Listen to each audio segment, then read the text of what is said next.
नाज़रीन, अवामी न्यूज़ में ख़बरनि जो सिलसिलो जारी है। इन वक्त असीं तव्हांखे जाम शोर में ख़बर ॾींदा हलूं त जदोजहद कमेटी पारां 24 कलाक बुख हड़ताल जो ऐलान। मसला हल न थियण जी सूरत में एहतजाज जो दायरो वधण जा इम्कान। इन हवाले खां वधीक तफ़सील ॿुधाए रहियो आहे जाम शोरो में अवामी न्यूज़ जो रिपोर्टर मेजर खोसो पंहिंजी इन रिपोर्ट में।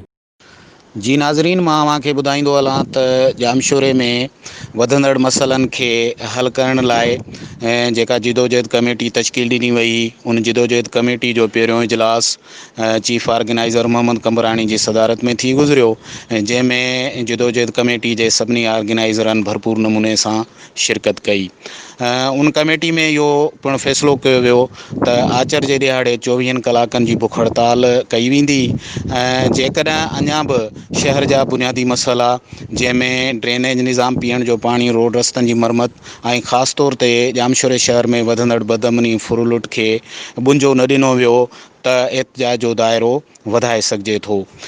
जिदोजहद कमेटी जे हिन इजलास में इहो पिणु फ़ैसिलो कयो वियो त जामशोरे में नए आयल SSP खे जामशोरे जे हिन वधंदड़ मसइलनि खां पिणु आगाह कयो वेंदो ऐं जेकॾहिं अञा बि जामशोरे जा मसइला हल न थिया त पोइ अदालतुनि जो दर बि खड़काए सघूं था। जी मज़ीद खबरों और तफसीलात के लिए विजिट करें हमारी वेबसाइट www.awamiNewsHD.com।